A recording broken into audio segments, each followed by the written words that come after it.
Good morning, college football fans. I'm Alek Koberna. This is Breakdown. We got college football back on Saturday. It's great. We've waited all week to get here. I know this episode's coming out a day late. I had some things going on yesterday. I was actually calling some high school basketball games last night. That was interesting to say the least. Kind of weird to see high school basketball with like empty gyms and all that. But college football, it's Saturday, baby. Let's go.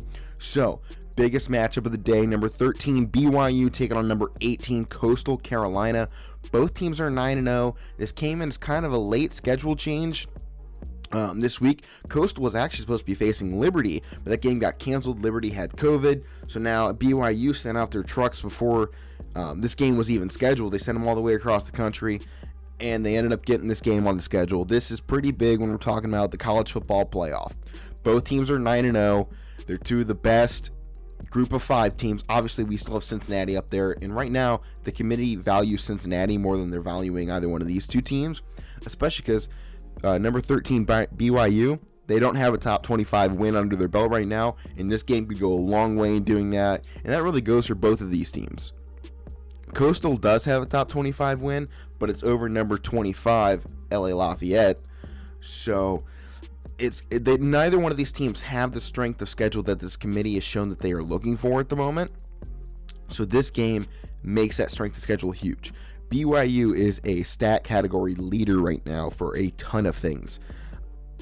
And they've looked impressive, but the committee has not valued anything they've done because they haven't beaten anybody. And this is the problem when we're talking about a group of 5 teams not being able to make the playoffs this year. Same thing goes with Cincinnati. They don't have the chance to beat anybody because of the way that the major conferences aren't scheduling out of conference this year because of COVID.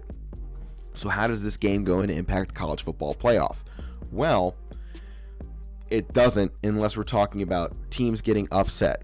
Because right now, the SEC champion is guaranteed a spot. I mean, that's pretty much set final match.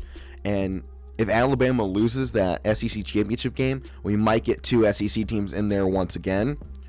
That's also depending on the ACC championship. The ACC just changed all of their rules to end the regular season this week. So Notre Dame has already clinched an ACC championship game, and Clemson, as long as they win today, clinches it as well. However, if they lose, then the team behind them needs to win, and then they get in.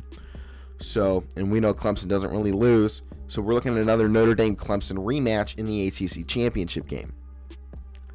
Now, the result of that matchup, if Clemson wins that, then both teams are probably getting in. So it's Notre Dame, Clemson, and then all that leaves is that 4th spot. And that's the biggest question mark right now. Obviously, if Clemson loses, then we're talking about a completely different situation where we have 3 and 4 spots open because Clemson isn't making it with 2 wins. And that's what opens the door for a potential group of 5 team to make it. Because at the moment, we're looking at the SEC. How is this looking? SEC championship game, Alabama versus Texas A&M.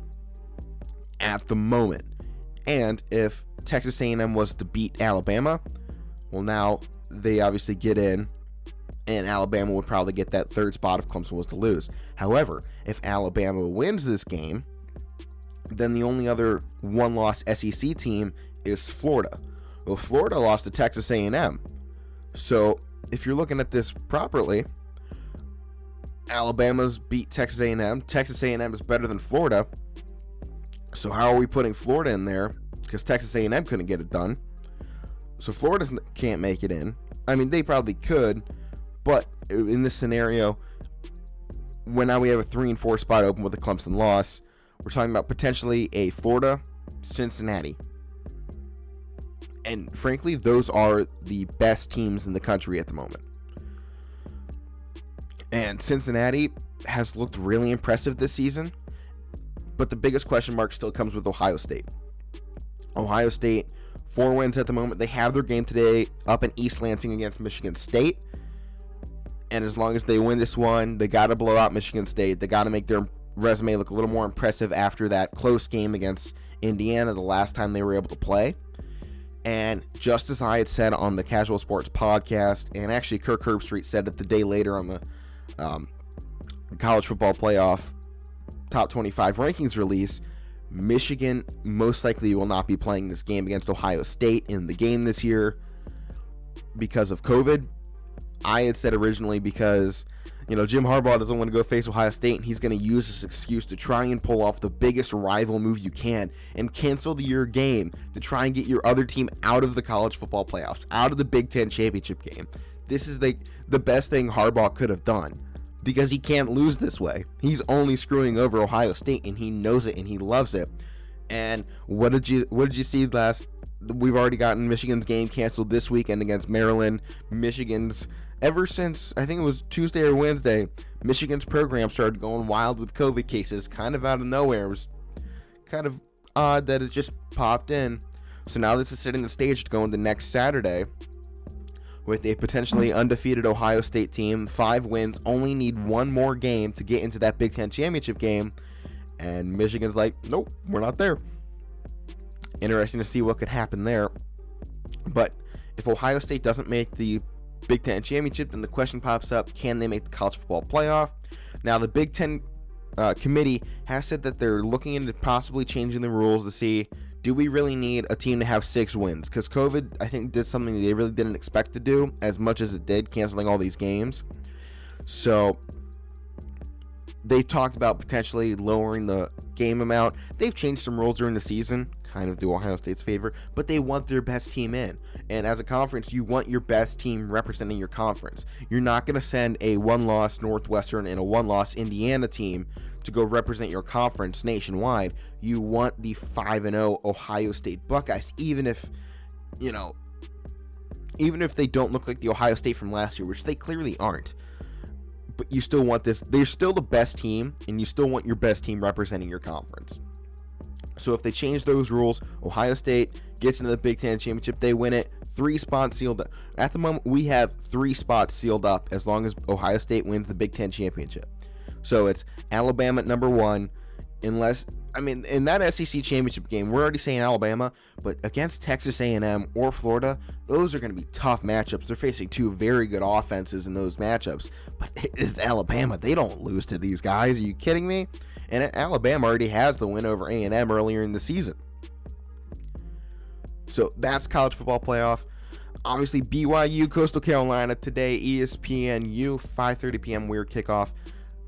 But this could open the door for a group of 5 team to get in, especially if maybe we have a late scheduling change with perhaps Cincinnati can get a big game on their board too. And this is going to completely change the college football playoff landscape if we start seeing some of these big teams up top fall. Because that's what the group of 5 needs to get into the playoff, is these there's the Power 5 teams to fall. Because they need Clemson to lose the ACC championship game. They need Bama to win the championship game. And frankly, they might need Ohio State to lose as well. Get those 3 and 4 spots open, because the committee most likely going to put in the 1-loss SEC team that falls behind the SEC East champion. So it's either going to be Texas A&M or Florida. One of those 2 teams is most likely making the college football playoff if Clemson loses. So they really need Ohio State not to be there. And they need Notre Dame to win. They need Alabama to win.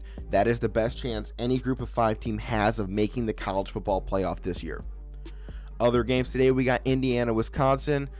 Interesting to see how Indiana performs without Michael Penix Jr., who was injured last week. Wish the best of luck in his recovery. But this team, he is the heart of that team. He is the soul of that team. He is their leader. He was a big reason when they were able to pull back in that game against Ohio State and almost pull off a huge upset. He was leading that team in every way possible. And it's really interesting to see, how does this team bounce back after that week? And this also opens the door up for the question. Indiana, they win this ball game. One-win team, or 1-loss team, I should say. They stay in that Big Ten East title hunt.